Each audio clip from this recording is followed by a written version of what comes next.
मध्य प्रदेश के 18 जिलों के 46 निकायों में मतगणना शुरू। 17 नगर पालिका और 29 नगर परिषदों के नतीजों की घड़ी, सुरक्षा के कड़े प्रबंध। मेधावी छात्रों को लैपटॉप की राशि बांटेंगे सीएम शिवराज। भोपाल के लाल परेड मैदान में कार्यक्रम का आयोजन। प्रदेश के 91,493 प्रतिभाशाली विद्यार्थी होंगे लाभान्वित।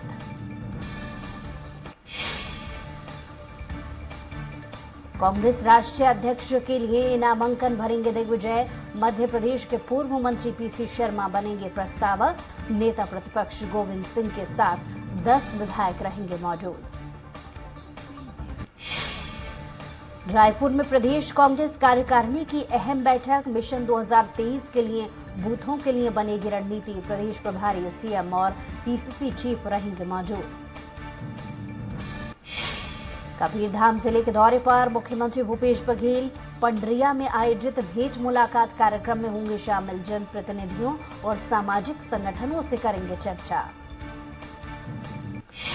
जम्मू कश्मीर के बारामूला में सुरक्षा बलों और आतंकियों के बीच मुठभेड़। भारतीय सेना के जवानों ने एक आतंकी को किया ढेर। सुरक्षा बलों ने 2 से 3 आतंकवादियों को घेरा। शारदीय नवरात्रि का 5वां दिन आज। मां दुर्गा के 5वें रूप मां स्कंद माता की पूजा अर्चना। देश भर के देवी मंदिरों में लगी भक्तों की भीड़।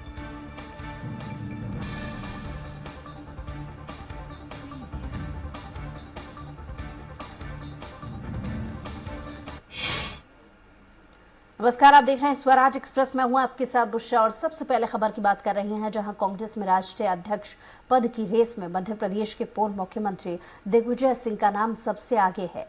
दिल्ली में सांसद दिग्विजय सिंह और शशि थरूर की मुलाकात हुई है। वहीं दिग्विजय सिंह के अध्यक्ष पद के लिए नामांकन की तैयारियां तेज हो गई हैं।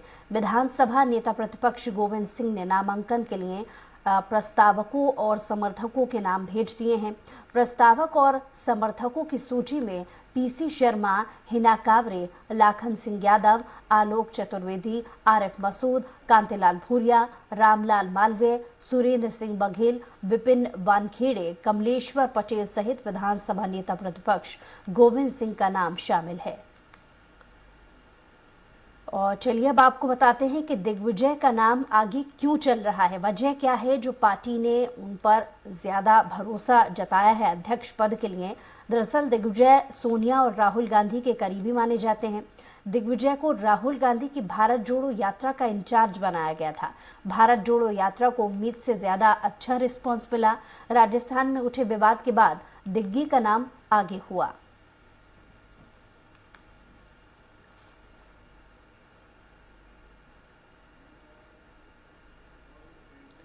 मध्य प्रदेश के पूर्व मुख्यमंत्री दिग्विजय सिंह अगर राष्ट्रीय अध्यक्ष बनते हैं तो मध्य प्रदेश की राजनीति में इसका खासा असर देखने को मिल सकता है। दिग्विजय सिंह के राष्ट्रीय अध्यक्ष बनने की संभावनाएं बढ़ने से सूबे की सियासत में हलचल और ज्यादा बढ़ गई है। इससे वे नेता बेचैन हो गए हैं जो दिग्विजय सिंह के विरोधी माने जाते थे। वहीं बीजेपी दिग्विजय के राष्ट्रीय अध्यक्ष बनने की संभावना से उत्साहित नजर आती है। आखिर क्यों, इस पर देखिए हमारी खास रिपोर्ट। राष्ट्रीय अध्यक्ष की रेस में दिग्गी का नाम। कमलनाथ खेमे के नेता बेचैन क्यों? बीजेपी को मिला मौका, कसा तंज। दिग्गी कांग्रेस के लिए अशुभ, बीजेपी के लिए शुभ। मध्य प्रदेश की राजनीति में दिग्विजय सिंह एक ऐसा नाम है जिसके साथ राजनीति का चाणक्य होने का तमगा जुड़ा तो बंटाधार की छवि भी उनका पीछा नहीं छोड़ती। मध्य प्रदेश कांग्रेस में कभी प्रदेश अध्यक्ष से लेकर मुख्यमंत्री तक एक छत्र राज्य करने वाले दिग्विजय सिंह कई बार हाशिए पर भी दिखे। हालांकि दिग्विजय सिंह ने खुद को लाइमलाइट में बनाए रखा। अपने इस राजनीतिक सफर में कांग्रेस में उनके कई खास समर्थक हुए तो कई उनके धुर विरोधी।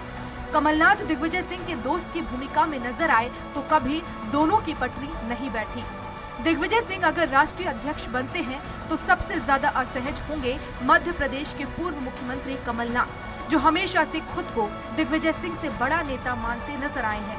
और यही वजह है कि दिग्विजय सिंह के राष्ट्रीय अध्यक्ष बनने के सवाल पर कमलनाथ असहज हो गए। अब दिग्विजय सिंह से पूछिए वो इच्छुक है या नहीं इच्छुक, मेरे से क्यों पूछे? लोग बताइए कह रहे हैं कि आप लोग कह रहे हैं तो लोग बहुत सारी बातें कह रहे हैं। आप योग्य मानते हो? मेरा योग्य नहीं मानने का प्रश्न नहीं है। दिग्विजय सिंह से आप ये प्रश्न पूछ लीजिए कि आप वो इच्छुक है। दिग्विजय सिंह का नाम जैसे ही राष्ट्रीय अध्यक्ष पद के लिए बढ़ा, कमलनाथ खेमे के नेता बेचैन होते नजर आए। कभी दिग्विजय सिंह के शासनकाल में मंत्री पद संभालने वाले सज्जन सिंह वर्मा ने तो यहाँ तक कह दिया कि दिग्विजय में दम नहीं कि वह राष्ट्रीय अध्यक्ष पद संभाल सके। अध्यक्ष राहुल गांधी को ही बनना चाहिए। ये जितने हैं ना, दिग्विजय सिंह, मल्लिकार्जुन खड़गे, मुकुल वासनिक, फला ढिमके, जनरेटर कहाँ है जहाँ बिजली पैदा होती है? राहुल गांधी। वहाँ से इनको करंट मिलता है तब ये चलते हैं। तो असली जो ट्रांसफार्मर है, जो जनरेटर है, उस आदमी को देना चाहिए। एमपी बीजेपी का मानना है कि दिग्विजय सिंह की वजह से उन्हें अच्छा समर्थन मिलता आया है। दरअसल बीजेपी दिग्विजय सिंह के कार्यकाल को पानी पी कर कोसती है। उसे लगता है प्रदेश की जनता दिग्विजय का वो कार्यकाल कभी नहीं भूलेगी जिसमें उसे बिजली, पानी, सड़क का घोर संकट झेलना पड़ा था। बीजेपी दिग्विजय को कांग्रेस के लिए अशुभ और अपने लिए शुभ मानती है। परिवार नहीं तो परिवार का कोई दरबारी आएगा जो इस देश के संस्कृति, देश के स्वाभिमान, भारत के खिलाफ काम करने वाली शक्तियों के साथ खड़े होने वाले लोग, ऐसे ही लोग मुझे लगता है वो ढूंढेंगे। कि ये कांग्रेस जुड़ो यात्रा निकालें तो ज़्यादा अच्छा है, पर मेरी सलाह न उनको मानना थी न मानी है। जिस यात्रा के प्रभारी दिग्विजय सिंह जी होंगे, उससे तो आप समझ लेना कि उनकी यात्रा पूरी होते होते तक कांग्रेस निपट चुकी होगी। यात्रा निपटे या न निपटे। मध्य प्रदेश में राधौगढ़ नगर पालिका अध्यक्ष के रूप में अपने पॉलिटिकल करियर की शुरुआत करने वाले दिग्विजय सिंह एक समय मध्य प्रदेश की राजनीति के अपराजय योद्धा माने जाने लगे। मुख्यमंत्री के रूप में एक समय उनकी लोकप्रियता शिखर पर थी, लेकिन 2003 के चुनाव आते आते सड़कों और बिजली की खराब हालत ने उनकी छवि को नुकसान पहुंचाया और बीजेपी ने उन्हें बंटाधार मुख्यमंत्री का तमगा देकर जीत हासिल की। अपनी हार के बाद 10 साल तक चुनाव न लड़ने का फैसला करना दिग्विजय सिंह पर भी भारी पड़ गया और चुनावी राजनीति से 10 साल का वनवास उनके पॉलिटिकल करियर को काफी हद तक पीछे कर गया। राष्ट्रीय अध्यक्ष के रूप में उनकी नई पारी कांग्रेस को भले ही बहुत फायदा न पहुंचाए, लेकिन उनके खुद के पॉलिटिकल करियर के लिए यू टर्न जरूर साबित हो सकता है। स्वराज एक्सप्रेस के लिए अतुल पाठक की रिपोर्ट।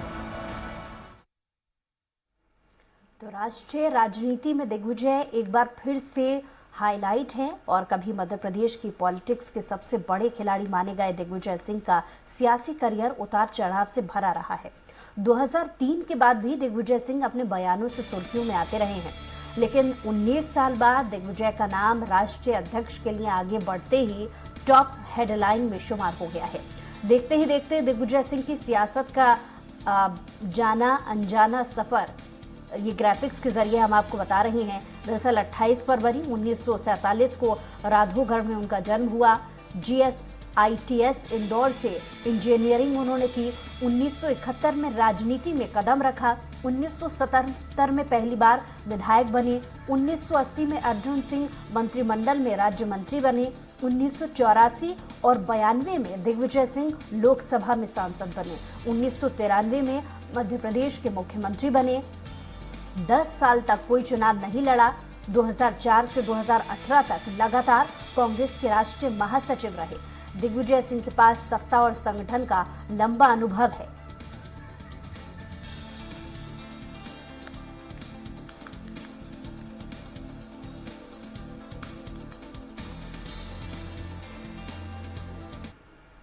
और अब बड़ी खबर आपको भोपाल से बता रहे हैं, जहां पीसीसी चीफ आज दिल्ली के लिए रवाना हो जाएंगे। सोनिया गांधी से खास मुलाकात करेंगे दिग्विजय सिंह। दिग्विजय सिंह के नामांकन में शामिल हो सकते हैं कुछ और भी विधायक। तो बड़ी खबर इस वक्त आपको बता रहे हैं और माना जा रहा है कि सोनिया गांधी से कमलनाथ की भी खास मुलाकात होगी। हमने पिछले घटनाक्रम में देखा कि पहले जब नाम राजस्थान से मुख्यमंत्री अशोक गहलोत का चल रहा था, तब भी एक खास मुलाकात अशोक गहलोत के साथ साथ सचिन पायलट को भी पीछे से बुलाया गया था और अलग अलग दोनों से मुलाकात हुई थी। और सियासी घटनाक्रम को देखते हुए और आगामी चुनाव की तैयारी को देखते हुए अशोक गहलोत का नाम पीछे होते हुए अब मध्य प्रदेश के पूर्व मुख्यमंत्री दिग्विजय सिंह और मौजूदा सांसद दिग्विजय सिंह का नाम सामने आने लगा। इसके बाद जाहिर है एक खास मुलाकात दिग्विजय सिंह की आज होने वाली है और क्योंकि फीडबैक के आधार पर ही, परफॉर्मेंस के आधार पर ही आगे की जो जिम्मेदारी है वो कोई भी पार्टी तय करती है। यही वजह है कि उनके साथ साथ पीसीसी चीफ कमलनाथ को भी बुलाया गया है और एक खास मुलाकात कमलनाथ की भी सोनिया गांधी से होगी। और इस पर ज्यादा जानकारी के साथ स्वराज संवाददाता संजय डोंगर दिवे हमारे साथ लाइव जुड़ गए हैं। संजय, खास मुलाकात सोनिया गांधी से दिग्विजय सिंह की होगी और उनके साथ साथ कमलनाथ भी पहुंचेंगे। इस पूरी खास मुलाकात को लेकर के कोई अभी तक स्थिति साफ हो पाई है?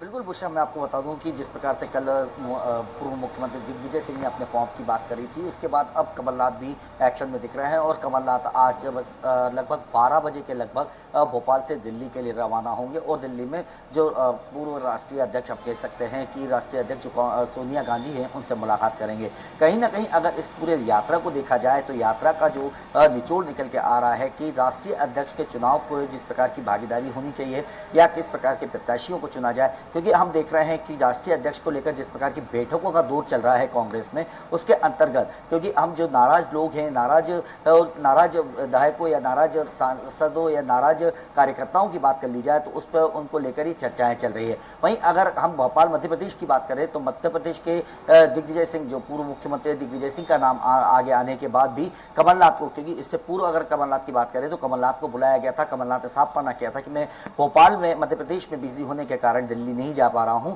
और सोनिया गांधी से नहीं मिल पा रहा हूं। तो उसी में देखा जाए तो जैसे ही दिग्विजय सिंह ने अपने फॉर्म की बात करी है तो उसके बाद दिग्विजय सिंह का कमलनाथ का दिल्ली पहुंचना कहीं ना कहीं राजनीतिक गलियारों में हलचल मचाता है। वहीं अगर बात कर ली जाए जो अध्यक्ष है, राष्ट्रीय अध्यक्ष बनने के चुनाव को लेकर जिस प्रकार के अब चुनाव जल्दी ही आने वाले हैं, वोटिंग होने वाली है और जो गाइडलाइन है उस हिसाब से देखा जाए कि अध्यक्ष की क्या कार्यप्रणाली होनी चाहिए, किस प्रकार का अध्यक्ष होना चाहिए, तो उस चीज पर भी चर्चा हो जाएगी। तो इसी को लेकर ये बैठक भी एक अपने आप में महत्वपूर्ण बैठक मानी जा रही है। जी संजय, दूध का जला छाछ भी फूक फूक कर पीता है। यही वजह है कि हमने देखा पिछले दिनों चाहे अशोक गहलोत का नाम पिछले दिनों जब बहुत ज़्यादा चर्चाओं में था अध्यक्ष पद के नामांकन को लेकर के, तब भी अशोक गहलोत को बुलाया गया और उनके पीछे पीछे सचिन पायलट को भी बुलाया गया, सोच विचार किया गया क्योंकि एक तरफ मुख्यमंत्री की जिम्मेदारी भी देना था, बहुत मंथन किया गया, लेकिन पटरी नहीं बैठने की वजह से अब दिग्विजय सिंह का नाम सबसे आगे आ गया। अब यहाँ पर दिग्विजय सिंह को तो बुलाया गया है लेकिन पीछे उनका फीडबैक देने के लिए पीसीसी चीफ कमलनाथ को भी बुलाया गया है। और हम इधर पिछले दिनों देख रहे हैं कि प्रेस कॉन्फ्रेंस में भी पीसीसी चीफ ने जो उखड़ा रवैया दिग्विजय सिंह के नाम पूछे जाने पर ही जिस तरीके का रवैया उन्होंने दिखाया, तो क्या लगता है सियासी अटकलें क्या एक बार फिर से मध्य प्रदेश के लिए हो सकती है? क्योंकि पिछले दिनों इसके पहले भी बहुत सारे नाम अध्यक्ष पद के लिए सामने आते रहे हैं लेकिन मोहर अभी तक नहीं लगी। बिल्कुल बुशा, अगर देखा जाए तो जिस प्रकार से हलचल जो बात कर रहे हैं अपन की, हलचल जो कांग्रेस में हलचल सी मची हुई है, जैसे ही दिग्विजय से हमने जिस प्रकार मैंने पहले ही बताया कि कमलनाथ ने इससे पहले जब सोनिया गांधी ने दिल्ली बुलाने की बात आई थी कि दिल्ली जाने से साफ मना कर दिया था। कमलनाथ का ये कहना था कि दिल्ली में कमलनाथ का ये कहना था कि अभी मध्य प्रदेश में क्योंकि बिजी हैं इस कारण नहीं जा पा रहे हैं। और जैसे ही पूर्व मुख्यमंत्री दिग्विजय सिंह ने अपने पर्चे की बात करी और पर्चा भरने की आज जो बात आ रही है, उसके बाद कमलनाथ का दौरा कहीं ना कहीं हलचल जरूर मचा रहा है और मध्य प्रदेश की राजनीति में एक बड़ा मोड़ देखा जा सकता है। क्योंकि अगर देखा जाए तो कमलनाथ और दिग्विजय सिंह की पार्टी की बात है, जिस प्रकार कमलनाथ ने पहले ही एक प्रेस कॉन्फ्रेंस में झरनाहट में जिस प्रकार से दिग्विजय सिंह को लेकर कहा था कि दिग्विजय सिंह खुद सोचे कि वो फॉर्म भर सकते हैं या नहीं, या उनकी क्या मनोदशा है। तो इससे समझा जा सकता है कि कांग्रेस जो मध्य प्रदेश की कांग्रेस है उसमें कहीं ना कहीं दिग्विजय सिंह, कमलनाथ और गुटबाजी का यहाँ पे दौर देखने को मिल रहा है। और उसी को लेकर आज भी अगर ये बैठक की बात करी जाए आज सोनिया गांधी से कमलनाथ की बैठक है तो कहीं ना कहीं एक अपने आप में महत्वपूर्ण मानी जा रही है। कहीं जिस प्रकार से राष्ट्रीय अध्यक्ष की बात आ रही है कि राष्ट्रीय अध्यक्ष किस प्रकार से हो या किन उनका फीडबैक लिया जाए, तो ये कमलनाथ को इसी उद्देश्य से वहां बुलाया गया है और इसका दिग्विजय सिंह का फीडबैक है वो उनसे लिया जाएगा और क्या नाराजगी है, नाराजगी को दूर करने का भी एक इसमें महत्व बनाया जाएगा। जी चलिए संजय, आप नजर बनाए रखिए, आपसे अपडेट देंगे। फिलहाल बहुत शुक्रिया तमाम जानकारी के लिए।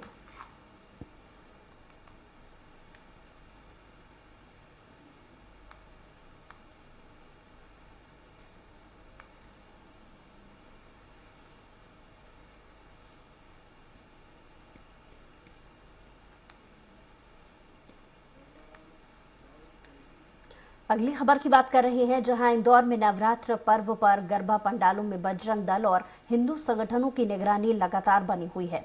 पुलिस ने भी सभी पंडाल संचालकों की बैठक लेकर एक हेल्पलाइन नंबर भी जारी किया है। बीते 2 दिनों में संगठनों ने शहर के अलग अलग क्षेत्रों में लगभग 6 और गैर हिंदू युवाओं को पकड़कर पुलिस के हवाले कर दिया। वहीं पुलिस मामले में आरोपियों के खिलाफ कार्रवाई करते हुए जेल भेज दिया है। इसी तरह पालसीगर स्थित रावजी बाजार थाना क्षेत्र में गैर हिंदू युवाओं ने अपनी पहचान छुपाकर गरबा पंडालों में प्रवेश किया था, जिसे हिंदू संगठनों ने पकड़कर पुलिस के हवाले कर दिया।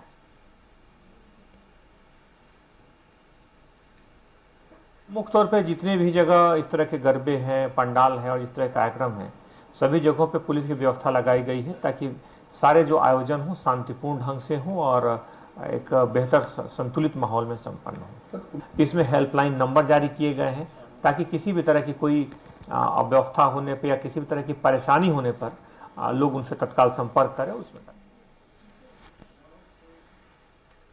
अगली खबर, जहां मध्य प्रदेश सरकार का हर गरीब तक राशन पहुंचाने का दावा ग्वालियर में दम तोड़ रहा है। कंट्रोल के राशन से गेहूं गायब हो गया है। गेहूं के स्थान पर गरीबों को चावल और बाजरा बांटा जा रहा है, लेकिन ये इतने घटिया स्तर का है कि लोग इसे या तो जानवरों को खिला देते हैं या फिर बाजार में बेच देते हैं। ये खेल खुलेआम होने के बाद भी जिम्मेदार जवाबदेही से बच रहे हैं। देखिए खास रिपोर्ट। रहा गरीब तक राशन पहुंचाने का दावा, कंट्रोल के राशन से गेहूं गायब, चावल और बाजरे की गुणवत्ता पर उठे सवाल। कोविड काल में सरकार ने दावा किया था कि कोई देशवासी भूखे पेट नहीं सोएगा, इसलिए राज्य सरकार की उचित मूल्य योजना के समानांतर केंद्र की ओर से प्रधानमंत्री जन कल्याण योजना शुरू की गई। इन योजनाओं के तहत प्रति व्यक्ति प्रति माह 2 किलो गेहूं, 5 किलो चावल और 3 किलो ज्वार का प्रावधान किया गया। लेकिन गेहूं के दाम बढ़े तो सरकारों ने हाथ खींच लिए। सरकार राशन से गेहूं पूरी तरह से गायब कर चावल और ज्वार की मात्रा बढ़ा दी गई है। गरीब की थाली से रोटी गायब हो गई है और चावल तथा बाजरे की घटिया क्वालिटी उसके काम नहीं आई। यही नहीं, ये चावल मिल रहे हैं तो कोई मतलब के नहीं कि गायब ऐसे का नहीं, और जो ज्वार वार मिल रही है, बाजरा मिल रहा है तो किस मतलब का है। सीजन तो है नहीं ये खाने का, सीजन तो सर्दी का है इनका, और जो सेवा दिए जा रहे हैं। स्वराज है टीम की पड़ताल में चौंकाने वाले तथ्य सामने आए कि लोग कंट्रोल में मुफ्त का चावल और बाजरा ले तो रहे हैं, लेकिन उनको बाजार में बेच रहे हैं। शहर के गली मोहल्लों में इस तरह के सरकारी अनाज खरीदने वालों को भी देखा जा सकता है। इसी तरह के खरीदार हमारी टीम को भी मिले जो कि गली गली आवाज लगाकर चावल और ज्वार खरीद रहे थे। इन खरीदारों का कहना है कि वो लोगों से 12 से लेकर 14 रुपए में ज्वार चावल खरीद लेते हैं और उसके बाद वो इसे व्यापारियों को बेच देते हैं। ये गली मोहल्ले वाले इन पर कहाँ से आते हैं? कंट्रोल से लाते हैं लोग, कंट्रोल से। ये खाते नहीं है? पता नहीं है, बेचने वाले बेच देते हैं, खाने वाले खाते हैं। क्या रुपए के हिसाब से बेचते हैं? हम 14 लेते हैं। अच्छा। चावल 14, ज्वार बाजरा 12। चावल काय में भरे हैं? चावल ये कट्टों में। फिर तुम कहाँ ले जाते हैं उनको? नारायण विहार मंडी। नारायण विहार मंडी। मैं तो आज ही आया। नहीं आज तो आया, लेकिन पता तो है क्या है जहाँ क्या नहीं है। ज्वार है, ज्वार ज्वार और चावल है। कहाँ से लेते हैं जिन्हें? लोग बेचते हैं। लोगों पे कहाँ से आती है? कंट्रोल से आती है। कंट्रोल से आती है, वो बेचने आते हैं। विपक्ष इस मुद्दे पर सरकार को आड़े हाथों ले रहा है। उसका आरोप है कि भाजपा सरकार हमेशा से गरीबों से धोखा करती आई है। वह जानबूझकर ऐसा अनाज बांट रही है जिससे जानवर भी खाना पसंद नहीं करते हैं। सरकार इन मुद्दों को किसी भी मंच पर उठाने नहीं देती है। करप्शन चाहे किसी भी लेवल का हो, चाहे हमारे गरीब की थाली का करप्शन हो, चाहे हमारे कंस्ट्रक्शन का करप्शन, वो सारे के सारे करप्शन का ठेका सिर्फ और सिर्फ भारतीय जनता पार्टी ने ले रखा है। उसके बहुत सारे उदाहरण हैं। जैसे आपने कहा कि इस समय जो हमारा अनाज आ रहा है गरीबों के लिए, निश्चित तौर पर ज्वार और बाजरा आ रहा है, वो भी वो ज्वार बाजरा आ रहा है जिसको कि गांव में जानवर भी नहीं खाएंगे। इतने गंभीर मामले में जिम्मेदार लोग जवाबदेही से बच रहे हैं। सांसद और कलेक्टर तक मामले से पल्ला झाड़ लेते हैं। दुकानदार यह कहकर खामोशी ओढ़ लेते हैं कि उन्हें जैसा अनाज मिल रहा है वैसा हितग्राहियों को बांट रहे हैं। वही जिम्मेदार आश्वासनों का सिगुफा छोड़ देते हैं। नहीं, मैंने बताया, मैं इस बारे में जानकारी लूँगा। ये ऑफ हैंड में आपको नहीं बता सकता। अगर ज्वार दी जा रही है तो क्यों दी जा रही है, गेहूँ कम क्यों हो रहा है, इसकी जानकारी मैं लूँगा। पर्याप्त भंडार सरकार के पास है और पिछले कोविड समय से सरकार जो है खाद्यान्न के बारे में बहुत गंभीर है। सबसे बड़ी उपलब्धि के रूप में भी जाना जाता है कि इतने मतलब विपरीत परिस्थितियों के बावजूद भी सरकार ने किसी को भूखा नहीं रखा। नहीं, देखिए क्या है, चावल तो साथ में हम दे रहे हैं और जो है जो यहाँ पे हम लोगों ने ज्वार और बाजरा था वो पहले हमने दिया था, अब उसको बंद कर दिया है। अब हम ज्वार बाजरे को नहीं दे रहे हैं। गेहूं की मात्रा कम कर दी, चावल ज्यादा, गेहूं की मात्रा कम करके चावल की मात्रा बढ़ाई। गरीबों की थाली से अब गेहूं धीरे धीरे गायब हो गया। जो गरीबों को पहले गेहूं दिया जाता था, प्रत्येक व्यक्ति 5 किलो गेहूं दिया जाता था, अब वो उसके खाते में केवल 1 किलो गेहूं रह गया है। 3 किलो चावल मिलते हैं और 1 किलो उसको ज्वार मिलता है। इस तरह से एक व्यक्ति को 5 किलो अन्न दिया जा रहा है। अगर उसको बात की जाए, क्योंकि देखिए ये मैं आपको दिखाना चाहता हूँ कि इस समय व्यक्ति को 2 तरह का राशन मिल रहा है। एक तो कोविड में जो शुरू हुआ था PMGKY, इसके तहत भी 1 किलो गेहूं और चावल और ज्वार दिया जा रहा है। इसके अलावा जो मध्य प्रदेश सरकार की योजना है NFSA, उसके तहत 3 किलो चावल, 1 किलो ज्वार और 1 किलो गेहूं ये दिया जा रहा है। ऐसे कुल मिलाकर एक व्यक्ति को अगर हम चर्चा करें तो 10 किलो अन्न दिया जा रहा है, जिसमें 2 किलो महज गेहूं है। इस समय हमारे साथ जो कंट्रोल संचालक है उनसे हम चर्चा करेंगे। नहीं, ग्राहक को नहीं दे रहे हम, ग्राहक को नहीं दे रहे। घड़िया निकल रहा है, घड़िया निकल रहा है, उसको अलग हटा। ये बताइए प्रत्येक व्यक्ति कौन कौन सी योजना में कितना अन्न उसको दिया जाता है, कौन कौन सी योजनाएं अभी चल रही हैं और कितना अन्न उसको कौन कौन सा अन्न दिया जा रहा है? प्रधानमंत्री योजना में 4 किलो चावल है और 1 किलो गेहूँ है। रेगुलर में उसका 3 किलो चावल है, 2 किलो गेहूँ, वो 2 किलो 1 किलो ज्वार है और 1 किलो गेहूँ है। और क्या उसमें क्या बोलते हैं, अंत्योदय योजना में 21 किलो वो है चावल, 7 किलो ज्वार है और 7 किलो गेहूँ है। और इसी बीच बड़ी खबर आपको बता रहे हैं, जहां राजधानी भोपाल में 2 आतंकी मिले हैं। आतंकी संगठन अलकायदा के 2 आतंकवादी गिरफ्तार किए गए हैं। पकड़े जाने की सूचना मिल रही है। तो भोपाल में 2 अलकायदा के आतंकी पकड़े गए हैं। दोनों अपना नाम बदलकर लगातार ठिकाने बदल रहे थे। कोलकाता की STF ने भोपाल पुलिस की मदद से इन आतंकियों को पकड़ा है। कोलकाता पुलिस अलकायदा के दोनों आतंकियों को अपने साथ ले गई। और इस पर ज्यादा अपडेट के साथ अतुल शर्मा हमारे साथ फोन लाइन पर जुड़ गए, संवाददाता। अतुल, क्या और जानकारी मिल पा रही है? देखिए, शुरुआती जानकारी में अगर कुछ हम देखें तो बड़ी खबर है इसमें राजधानी भोपाल से। अलकायदा के 2 आतंकवादी भोपाल में रह रहे थे और जिस तरीके से जानकारी हमारे पास आ रही है, उन आतंकवादी लगातार अपना ठिकाना बदल रहे थे, यानी कि अलग अलग जिलों में अलग अलग तरीके अलग अलग समय पे रह रहे थे।